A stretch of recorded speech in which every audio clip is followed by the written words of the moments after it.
the European Union and the United Nations joined forces in a groundbreaking mission. Their goal: to put an end to all forms of violence against women and girls. With a comprehensive approach, they aimed to empower, strengthen institutions, raise awareness, improve data management, support women's movements, and ensure that no one is left behind, regardless of their identity. The Spotlight Initiative is actually a global United Nations initiative to overcome, to fight violence against women and girls in particular, sometimes also boys. Nigeria is one of the key countries where this has been implemented since 2019. 1 out of 3 women around the world have experienced some form of sexual and gender-based violence. And that's simply unacceptable, and we believe we need to stand up and speak out. And that's why the European Union decided, as part of its own gender action plan, to invest on the Spotlight Initiative more than 500 million euro, out of which 25 have been allocated to Nigeria. And these funds have helped in addressing the most critical needs of the victims and survivors, as well as increasing awareness and supporting the improvement of legal frameworks, generating data, and engaging with authorities on prevention while building the capacity of key institutions. Year by year, pillar by pillar, the EU and UN worked tirelessly with the government of Nigeria and civil society organizations to make progress for women. The Spotlight Initiative was a big boost in our collaboration with the UN and the EU to boost issues affecting women, children, particularly on issues affecting women on gender-based violence. The collaboration created a lot of awareness, it supported us, and it boosted our advocacy programs in program implementation in the ministry. And that has led to a lot of achievements that has been recorded in the ministry. The State Ministry of Women Affairs came on board that component because we were saddled with the responsibility of gender issues, and so we started implementing with different partners coming from the UN. In particular, there were 5 agencies of UN, that is UNFPA, UN Women, UNICEF, UNESCO, and UNDP, each trying to work in different areas and to ensure that we end violence against women and children. We've engaged in capacity strengthening of women rights advocates national level and at the focal states, in the 6 states where we are implementing. We also conducted strategic engagement like advocacies to the legislative houses, to the MDAs and other stakeholders towards the adoption of the VAP. We also did media sessions, where we provided jingles and awareness on gender-based violence. The United Nations agencies, UNESCO, UNFPA, UNICEF, UN Women, and UNDP played a vital role in the success of the Spotlight Initiative in Nigeria. Spotlight is a really good example of the UN coming together and working together. I think we're much stronger when we do that and we leverage upon our respective strengths. So this has really been a whole of UN approach. There's several UN agencies that are working on Spotlight, but we're also working across government. And when I say government, I mean also the ministries, the legislature, so the parliament, but also the states as well as civil society. Gender-based violence is not an isolated issue. It's an integrated issue. It is either the cause or the consequences of gender inequalities. So we work together with the whole UN. It's not only a few agencies, the whole UN. In our different work that we do, we make sure that gender-based violence is reduced. So our approach on this gender-based violence program, the Spotlight program in general, is an intersectoral approach from UNESCO as a whole. We've been working to eliminate all forms of violence against women and girls, focusing on prevention, support for survivors, and responding to gender-based violence in all forms. UNICEF has been strengthening the child protection system in 6 states: Sokoto, Adamawa, FCT, Lagos, Ebonyi, and Cross River. This is to prevent, mitigate, and respond to incidents of violence against children and girls, including and ensuring their access to inclusive, timely, and quality services. As part of the EU-UN Spotlight Initiative, significant achievements were made in Nigeria. One of the achievements in Nigeria is that government has engaged fully. We've had the former President Buhari declare violence against women and children a national pandemic, a recognition on the side of government. We've had the Minister of State for Planning and Budgeting and the Minister for Women Affairs very directly involved, guiding the work of the 5 UN agencies that are involved through a steering committee. We were able to break in a very, very large scale, the culture of silence. Because with more advocacy, people had the confidence, women had the confidence, girls had the confidence to come out and speak.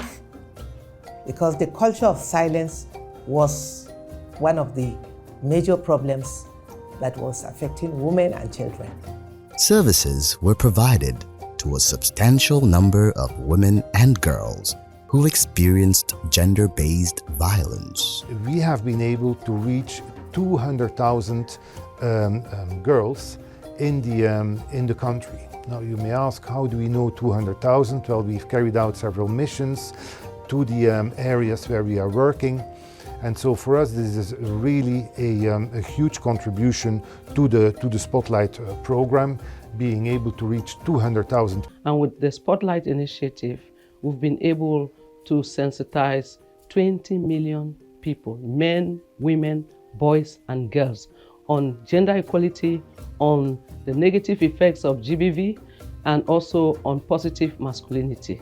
We addressed a weak link in the response to gender-based violence by ensuring that we establish a laboratory that collects samples and which can then lead to criminal litigation.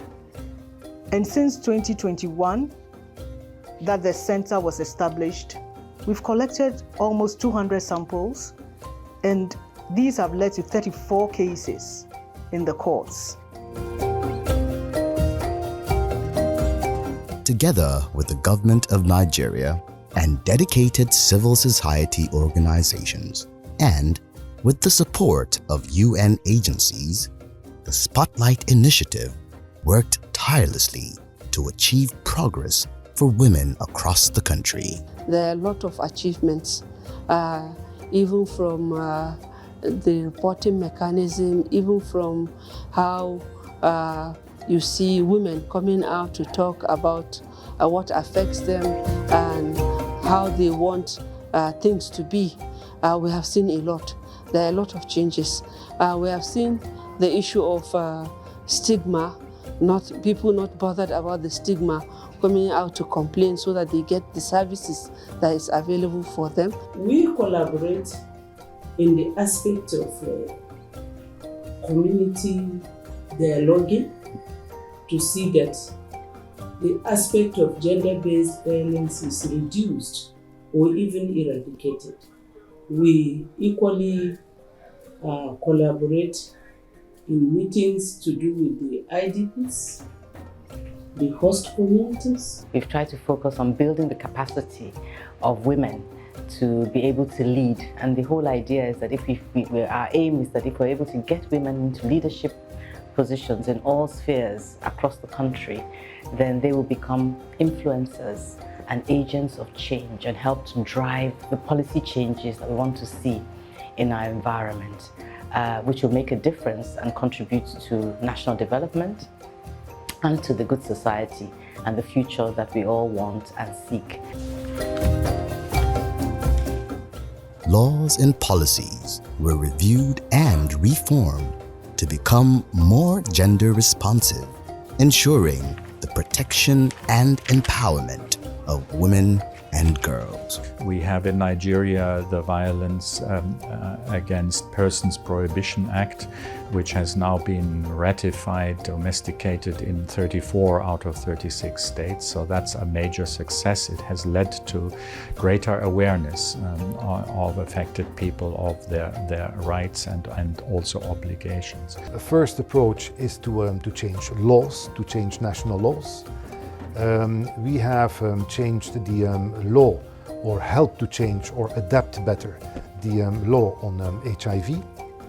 We have also helped to adapt the law on non-formal education and technical and vocational training. And we have also assisted in trying to adapt the curriculum, the school curriculum in Nigeria.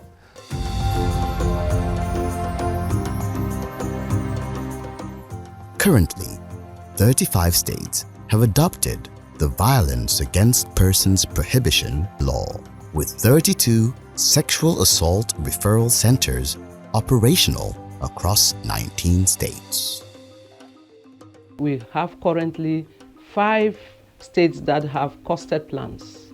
So the governments themselves, the state governments, are going to put their own money to implement those plans. To address the need for reliable information, the SGBV Accountability Tracker was developed, providing real-time updates to key indicators and facilitating increased action to end SGBV in Nigeria. The nice thing about this tracker is that it will bring together the results from all different partners and agencies working on this together. And so the tracker will really give an overview of what the contribution of all the agencies has been on the attacking of gender-based violence in Nigeria. Integral to these interventions is a survivor-focused approach, which sees women and girls accessing essential services and long-term recovery to prevent further violence and support their recovery journey. We are focused on prevention. We are focused on response. We are looking at women's agency, that is giving women a voice, those women who face different forms of gender-based violence. We work with them, empower them so they can speak out. UNICEF set up the Community Surveillance Team, which strengthens community and religious structures that engage and conduct community dialogue with key opinion leaders, community, religious, traditional, that can be used as advocacy platforms for messaging and engagement. Strategic alliances with traditional leaders really led to passage of Child Rights Bill. This was something that would definitely change everything. We were able to approach the cultural leader, the cultural chief of the community, and see whether he could assist us in changing the cultural mentality of people in the Kududu community. Matakin da ta doka ya sama mu mama fada ta doke kowanne magana mace aure ne yarinya ne da waye-waye ya sama inda aka kawo magana mace ko mijin na duke ta ko yana wulakanta da ita baya bata abinci ya sa fada ta samu karfin gwiwa da take zauna ta san cewa an tabbatar sun gyaru. In Nigeria, we are a highly communal society with strong ties with our religious leaders, with our traditional leaders in the communities. And therefore, this presented an opportunity to work with these leaders to address some of the challenges in the communities, because these are leaders who care about women and girls. The relationship between the Sultanate and the Spotlight Initiative is a good working relationship. So we work together to see that child abuse is completely eliminated or reduced drastically. Spotlight Initiative has achieved impressive milestones in empowering survivors of gender-based violence economically and livelihood-wise. The service we render is that we go out for women who are survivors, who have passed through one form of GBV or the other. And then what we do is that we collaborate with government agencies, because we can't go off the road to pick the women and just say who has been abused is coming. No. So we work with government agencies, so they are the ones who supply us these women, because these cases have been reviewed, they are genuine and they are authentic, and they have files with them, so they are assessed. Anyone who qualifies gets enrolled and gets trained. This initiative has shattered the chains of poverty and violence by providing survivors with financial resources, entrepreneurship support, psychosocial care, and livelihood assistance. Initially, I wanted to do makeup, but something else, I heard they have shoemaking class. I said, I want to do something different. So I went through the training, shoemaking, and I'm doing very well. I make shoes, even the one I'm wearing. I make both male and female palm slippers. I hear this Spotlight project. I dey my house, see people, they go to primary school site. So I join them, go see wetin dey happen. I see as them they teach. So we fit write our name. I start go to school. I learn how to read and write. I learn how to make hair. I learn how to fix. I learn how to make nails. So those things makes me, now I can train another person. Spotlight Initiative have helped me a lot.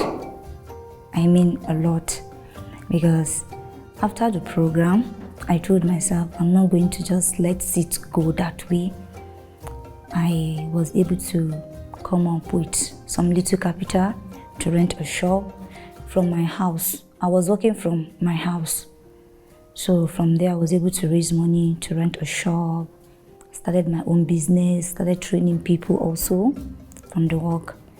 UNDP now came in through AMAC to reach out to me and also empower me as a chef.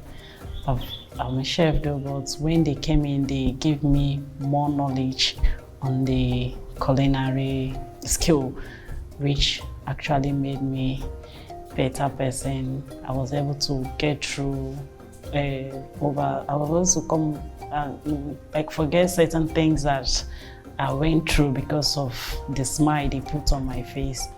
Safe spaces were established, offering support and nurturing environments for girls to grow and thrive. What we basically do in safe spaces is we teach these girls life skills, lessons where they will learn about their bodies, they will learn about their communities, they will learn about security, they will learn about importance of education and staying in school, and then they will learn about how to protect themselves from falling of GBV victims, and then how to identify and report GBV cases.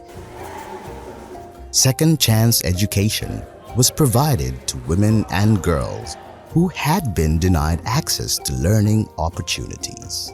Second chance education is a priority because education transforms life.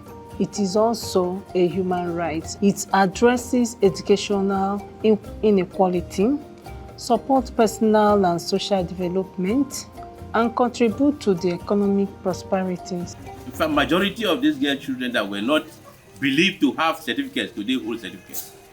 It is because of the Spotlight program. What we never even expected, second chance education. It has saved the issue of academic backwardness in my community. majority never had the awareness. Even in fact, they never believe, because the perception that people hold is that when you tell them, come and take this, they say, no, government is it. That's why I call you people. I call you people the true Nigerians, the beautiful ones that are born. This Paul-like education is truly the beautiful ones that were not born, but they are born today. The adult school is very nice school. It's very nice. Sometimes, some people know how to calculate our money. Some people know how to talk to customers or attend the customers, how to write or something they buy things maybe Omo or clean or other things. You go know how to use calculator to calculate.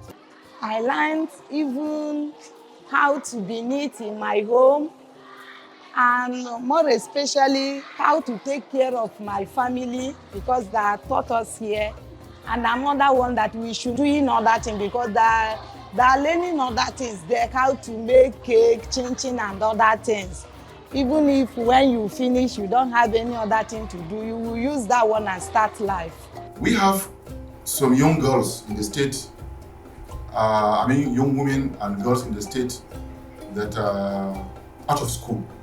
The number continues to rise.